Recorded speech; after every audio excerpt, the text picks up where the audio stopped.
One of the really important things in aviation is to be very careful about how an aircraft is loaded with passengers as well as cargo.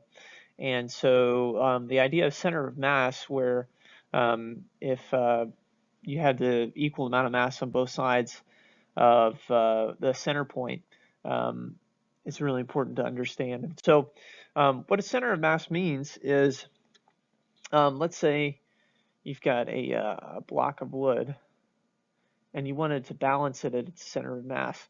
Well, we would put a lever right in the middle, right? Because right here on this side, there's the same amount of mass that there is on this side. It's balanced.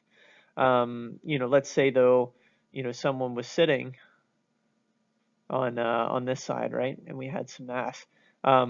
We would have to have, the pivot point probably somewhere around here because, if we wanted the same amount of mass on this side as we had on this side to have it be balanced, the center of mass would be located somewhere here. So in this picture here with this helicopter, this is actually, they've got these points here that they can measure and figure out exactly where the center of mass is on the aircraft. And once they do that, the aircraft manufacturer can publish that for that particular aircraft. And then when the pilot wants to know, okay, I'm going to put some passengers, in the back seat, I'm going to put some cargo in here, they can calculate what the center of mass will be and make sure it's safe for flight. So the way that we add up or figure out what the center of mass is using this equation where we end up taking all the masses involved and multiplying them by a certain reference distance. So for instance here, we have a reference point as y, as there being our zero reference point. And then we have mass A here that we can multiply by however many meters this is. And then mass B over here, we can multiply by, how far it is from the reference point as well. For a typical aircraft, this is for a fixed wing, the firewall, which is right behind the engine, which is in front of the pilot. So, let's say this is the front pilot is sitting here a certain distance from the firewall. We would multiply the pilot's mass in kilograms times how far they are from the firewall. And then let's say this is a backseat passenger. We would multiply the mass of the backseat passenger by the the distance they are from the reference. And then, so what we do is we multiply those two, put those on top, and then we divide by the total amount of mass. And that will give us the location of the center of mass. So in this case here, the center of mass would be located just for these two, between this person here and this person here, in reference to this frame, would be the spot right here. So let's take a look at an example of that. We have, in this case, we want to find the center of mass with three objects, and we can draw those out. We have a 100 kilogram object at 6 centimeters, or 6 meters rather. We have a 50 kilogram object at -1 meters, and then 25 kilogram object at -3 meters. So when we set that up, we only have three objects, and we can call those A, B, and C.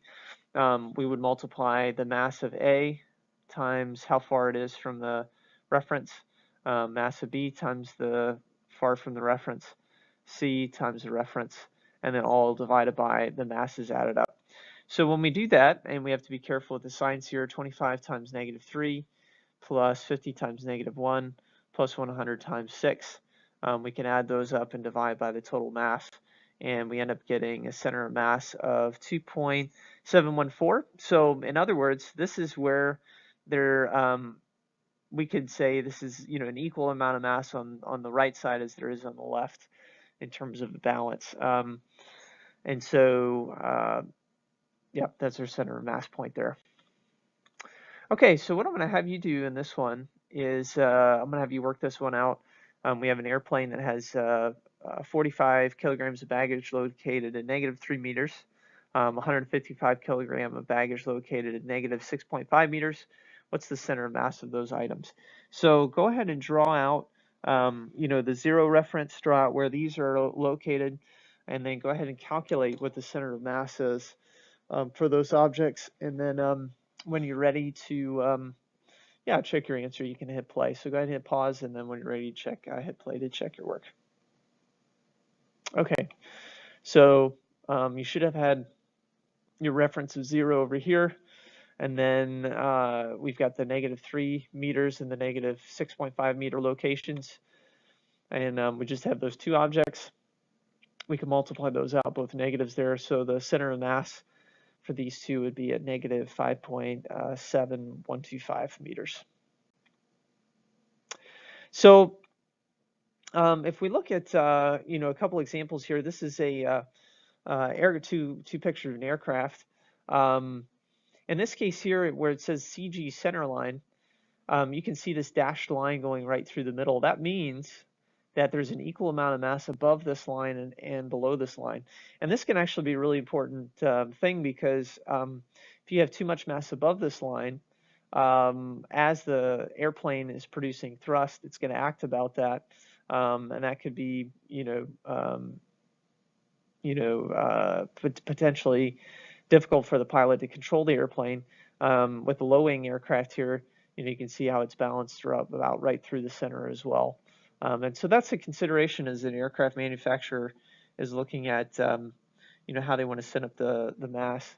They're looking at that.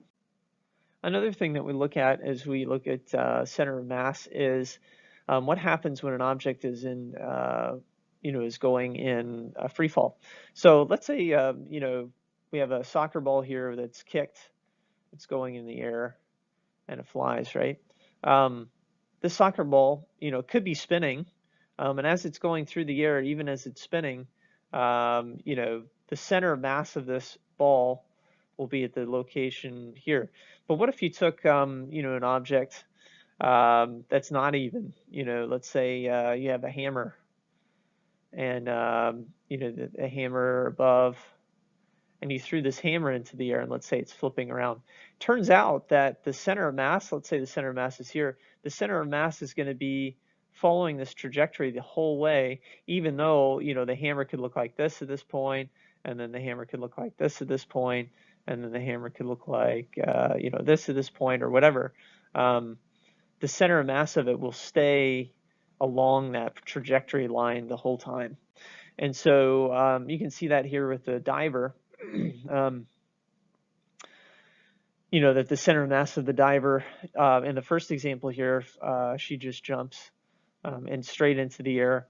Center of mass is the same. And then even in the second one, going in the air and then flipping, the center of mass is following that same trajectory as they go.